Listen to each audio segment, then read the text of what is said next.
اعوذ باللہ من الشیطان الرجیم، بسم اللہ الرحمن الرحیم۔ انصاف نامے کا 11واں باب 11 چیپٹر ہے خدا تعالیٰ کے ذکر کے بیان میں۔ پچھلی نشست میں حضرت نے ایک عاشق کے جو ہے دل کے اوپر جو ایک مذمتی کیفیت رہتی، اس کے اوپر جو اشعار تھے وہ آپ غالباً نہیں سنے شاید۔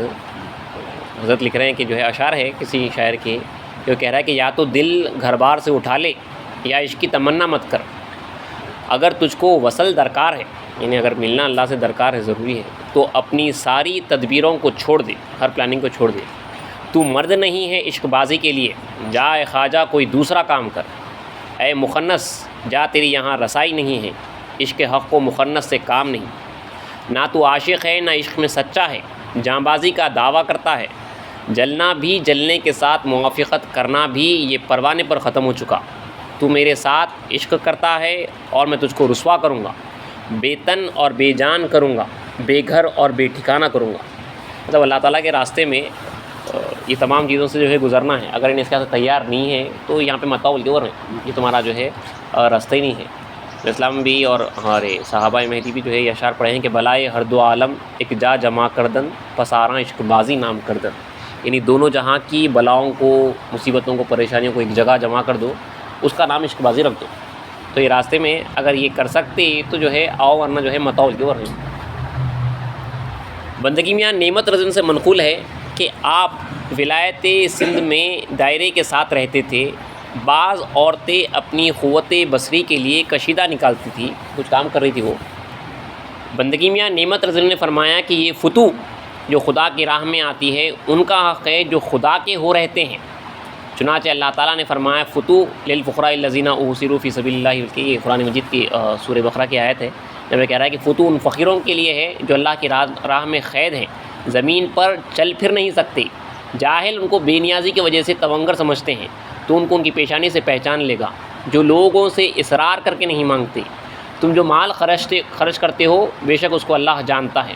جو لوگ کشیدہ نکالتے تھے ان کو سویت نہیں دی اور دائرے سے باہر کر دی۔ اللہ کچھ کسب کا کام کر لے رہے تھے عورتیں، ان کو بولے تمہارے واسطے جو ہے فتو نہیں ہے، دائرے میں رہتے ہوئے جو ہے کام نہیں کر سکتے۔ اب آگے جو ہے یہ ذکر اللہ ہی کے اوپر چل رہا ہے، لیکن ساتھ میں جو ہے ایک چھوٹا سا جو ہے سب چیپٹر حضرت نے باندھا ہے۔ یہ فصل ہے خلوت اور ذکر اور بینائی کے بیان میں، کیونکہ ذکر اللہ کے واسطے خلوت، گوشہ نشینی وغیرہ ضروری ہے، تو اسی لیے حضرت اس بیان میں لکھ رہے ہیں کہ چنانچہ حضرت زکریا علیہ السلام کے متعلق اللہ تعالیٰ نے فرمایا کہ پس اس کو فرشتوں نے ندات کی اس حال میں کہ وہ مسجد میں کھڑا نماز پڑھ رہا تھا، یہ نہیں کہا کہ بازاروں میں پھر رہا تھا۔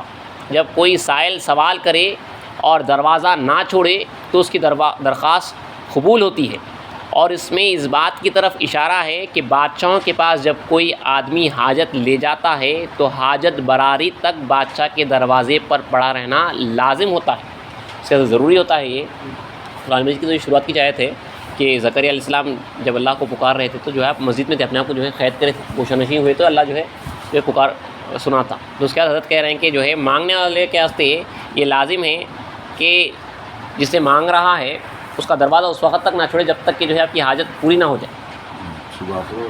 جب تک دروازہ جو ہے کھٹکھٹاتا جو ہے رہنا ہے، جب تک کہ حاجت پوری نہ ہو جائے۔ رسول صلی اللہ علیہ وسلم نے فرمایا جس نے دروازہ کھٹکھٹایا اس کے لیے دروازہ کھلا، انہیں گیا ہی نہیں، دروازہ کھٹکھٹایا نہیں، مانگے نہیں، بھائی میرے کو نہیں ملتا کہ بیٹھا رہا، تو اس کے ایسے نہیں ہوتا۔ اور اس کے بعد پھر اس کی سچی طلب کہ انہیں دروازہ کھٹکھٹانے کے بعد جو ہے کتنا سچا ہے، میرا مالک دیتا بول کے جو ہے اڑ کے کھڑا ہوا رہا، تب جو ہے اس کے واسطے دروازہ کھلتا۔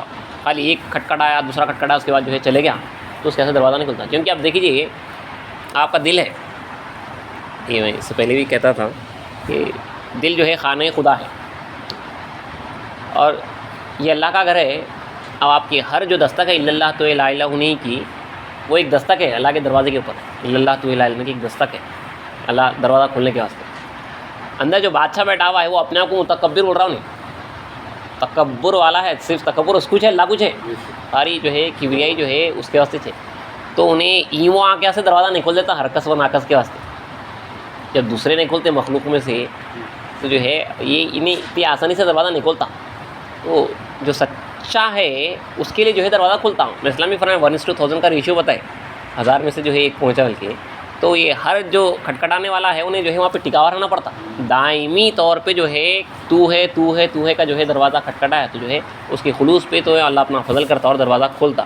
تو اس کا شرط یہ ہے کہ بادشاہ کے جو ہے دروازے پہ جو ہے اڑا رہے جب تک کہ جو ہے وہ دروازہ نہ کھلے. اور کہا جاتا ہے کہ حق، آگے حضرت لکھ رہے ہیں، اور کہا جاتا ہے کہ حق سبحانہ و تعالیٰ نے حکم کیا ہے کہ وہ صرف اپنے خدمت گزار بندے کی دعا کو قبول کرتا ہے. یہ بہت امپورٹنٹ ہے. دیکھیے اللہ جو ہے اپنے خدمت گزار بندے کی دعا قبول کرتا ہے. میں دعا کر رہا ہوں قبول نہیں ہو رہی، بلکہ جو اکثر رہتا ہے اپنے اندر کے اندر گلا شکوے جو رہتے ہیں، اپنے بندوں کی دعا قبول کرتا ہوں جو اس کی بندگی کر رہے ہیں، جو غلامی کر رہے ہیں، جو اس کے در پہ لگے ہوئے ہیں، اس کے راستے کی طرف جا رہے ہیں، تو اس کی دعا قبول کرتا ہوں. انہیں اللہ کے غیر مشغول ہے، دنیا کما رہا، ادھر پھر رہا، اس کی نافرمانی کر رہا، گناہ کر رہا، پھر ادھر آ کے جو ہے سجدہ کر رہا، دعا کر رہا، تو اس کی دعا قبول نہیں ہوتی. یہ بادشاہ ہے، خدا تعالیٰ ہے. یہ صراف جو ہے بہت دانا ہے بلکہ بولے اسلام، یہ صراف سکے کو جو پرکھنے والا ہے خود دانا ہے بلکہ بولے بہت ہوشیار ہے. ایسے ویسے کو جو ہے وہ نہیں کرتا، نہیں دیکھتا کھرا کھوٹا کیسا ہے، کیا ہے، خدا ہے. تو حضرت لکھ رہے ہیں کہ اور حق سبحانہ و تعالیٰ نے حکم کیا ہے کہ وہ صرف اپنی خدمت گزاروں کی دعا کو قبول کرتا ہے. بس لیکن جس نے اللہ تعالیٰ کی اطاعت سے روگردانی کی تو اس کو وحشت کی ذلت میں ڈال دیتا ہے. فرمان خدا ہے کہ جو آدمی میرے ذکر سے روگردانی کرے تو تحقیق اس کے لیے تنگ معیشت ہے، اور قیامت کے دن ہم اس کو نابینا بنا کر اٹھائیں گے. تو کہے گا اے رب میرے تو نے مجھے نابینا بنا کر کیوں اٹھایا؟ میں تو بینا تھا، یہاں پہ اچھا دیکھتا تھا، وہاں پہ اندھا اٹھایا گیا اس کو. جو اللہ کے ذکر سے جو غافل رہتا، اس کو بھولا ہوا رہتا، اللہ وہاں پہ اس کو جو ہے اندھا اٹھاتا.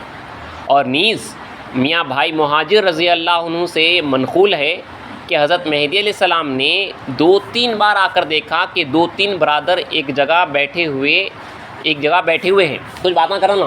اب اسلام کو بے چینی ہوگی دیکھے تو ذکر اللہ کے علاوہ اگر دیکھتے ہیں اسلام دینی حکایتیں ہی مت کرو کہ بولے، قرآن بھی مت پڑھو کہ بولے مبتدی کو بیان قرآن وغیرہ سن لے رہے ہیں، صرف جو ہے اللہ تعالیٰ کا ذکر کرو تاکہ بینائی حاصل ہو. اب یہ دائرے اسلام کے دائرے میں ہے. تو اسلام دیکھیے 2-3 بار آ کے دیکھے کہ ان لوگ باتیں کر رہے ہیں، اسلام پھر گئے، پھر آئے، پھر دیکھے، پھر بات جو ہے ان لوگوں کی کچھ گفتگو چل رہی تھی. پھر فرمایا کہ تم کیوں بیٹھے ہو؟ برادروں نے عرض کیا کہ میران جی کچھ دین کی حکایت کر رہے ہیں. اللہ جو ہے کچھ دوسری دنیا کی گفتگو نہیں کر رہے ہیں، دین کی حکایت کر رہے ہیں. حضرت میں اسلام نے فرمایا اے بھائیو، ذکر خدا کے بغیر خدا کو دینی حکایت کرنے سے نہ پاؤ گے، بغیر ذکر اللہ کے جو ہے اللہ کو نہ پاؤ گے. تو آدمی کیا کرتا، میں آپ کو پرسوں کے نشست میں بولا، دیکھو شیطان جو ہے اس کو ہر فیلڈ میں جو ہے اس کی فیلڈ میں مارتا. کوئی مذہبی شخص ہے تو جو ہے اس کو دنیاوی یہ وہ چیزوں میں جو ہے انوالو نہیں کر دیتا، اس کو کیا کرتا دینی حکایتوں میں، واعظ و بیان میں، کتابیں پڑھنے میں، کتابیں لکھنے میں، اس میں جو ہے اس کو مشغول کر دیتا ہوں. انہیں کیا کرتا، اس کو انجوائے کرتا، یہ محفلوں کو انجوائے کرتا. ذکر اللہ میں بیٹھے بولتا ہوں وہاں پہ نہیں ہوتا اس کو بیٹھنا، زیارتوں میں لگایا تھا، اس کو اسی فیلڈ میں لگایا تھا، اور انہیں جو ہے اس میں مشغول رہتا. ذکر میں بیٹھ جا بھائی 1 گھنٹہ تو وہاں پہ نہیں بیٹھتا انہیں جو ہے بہت لمبے جو ہے زیارتوں کا سے پھریں گا، بہت لمبے جو ہے محافل میں جو ہے 3-4 گھنٹے کے جو ہے بیٹھیں گا واعظ و بیان کے واسطے، کئی چیزیں جو ہے کر لیں گا. مگر ذکر اللہ میں بیٹھوں، جو اسلام کا راستہ ہے وہ ذکر اللہ سے ہے، اس کے علاوہ راستہ نہیں ہے. میں امام اسلام کو جو راستہ بتائے ہیں وہ ذکر اللہ کا راستہ ہے، وہیں پہ جو ہے اللہ اپنا فضل کرتا. تو امام اسلام کا صاف فرمان ہے کہ ذکر خدا کے بغیر خدا کو دینی حکایت کرنے سے نہ پاؤ گی. چنانچہ فرمان خدا ہے کہ اے پیغمبرو طیب کھانے کھاؤ اور عمل صالح کرو، تحقیق میں تمہارے اعمال کو جاننے والا ہوں.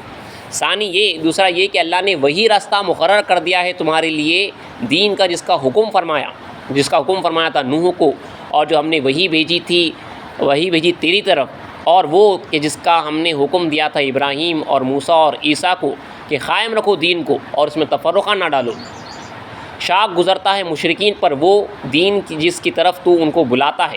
اللہ کھینچ لیتا ہے اپنی طرف جس کو چاہتا ہے، اور راہ دیتا ہے اپنی طرف اس شخص کو جو رجوع لاتا ہے. تو جو ہے دین یہ کھینچ رہا ہے تمام پیغمبروں کا کہ اس کی طرف آنا ہے تو جو ہے اس کی یاد سے، اس کے ذکر سے، اس کی طرف رجوع کرتے ہوئے جو ہے آنا ہے. اور نیز میاں سید خنمیر رضی اللہ عنہ نے فرمایا کہ خدا تعالیٰ نے اپنے کلام میں شریعت کے متعلق اس طرح فرمایا، یعنی جو اوپر مذکور ہوا، بعض لوگوں نے جیسا کہ زراعت اور زمین اور تجارت اور مزاربت اور تجارت کو شریعت سمجھ لیا ہے، صحیح نہیں ہے.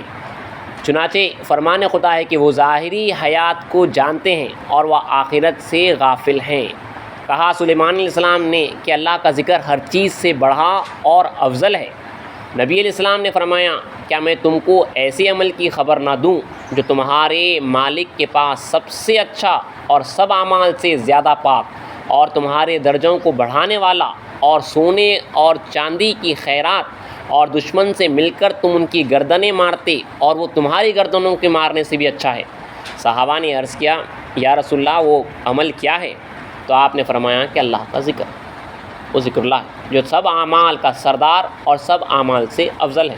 سیدھا سیدھا دیکھیے ایک ہی فارمولہ بتا دیا، اتنے سب چیزیں جو کرنا ہے رسول اللہ فرما رہے ہیں کہ اللہ کے پاس تمام اعمال میں سب سے زیادہ بہترین عمل ہے آپ جو ہے سونے چاندی خرچ کرنے سے زیادہ بہتر دشمنوں کے ساتھ جو ہے جنگ کرنے سے کہ وہ تمہاری گردنیں مارے اور تم ان کی گردنیں مارو، اس سے زیادہ سب سے جو بہترین جو اللہ کے پاس پسندیدہ عمل ہے وہ ذکر اللہ ہے۔ آدمی چاہتا ہوں نے پھرنا وہ کرنا یہ کرنا محنت مشقت میں لڑوں گا وہ کروں گا، اللہ کے واسطے ذکر کرنے کے واسطے جو ہے اس کو وہاں پہ شیطان مارتا۔ سب سے بڑا جہاد جو ہے وہ جانی ماز پہ ہوتا ہے، اتنی دیر اپنے آپ کو اگر بٹھا لیا آدھا گھنٹہ پون گھنٹہ اگر اپنے آپ کو جو ہے وہاں پہ قید کرا تو یہ تمام خیر خیرات سے بڑھ کے ہے اللہ کے پاس، کیونکہ اللہ جو ہے ہمیں جو پیدا کیا ہے اس کا مقصد یہ ہے، اور جو ایک اصل الاصول ہے امامنا مہدی موعود علیہ السلام کا جو رستہ ہے مدعا کا، وہ اسلام فرمائے کہ وہ دو ہی چیزیں مجھے ذکر اللہ اور طلب دیدار خدا، اللہ کا ذکر اور اللہ کے دیدار کی طلب۔ انشاءاللہ آگے جو ہے اگلی چیزیں پڑھیں گے۔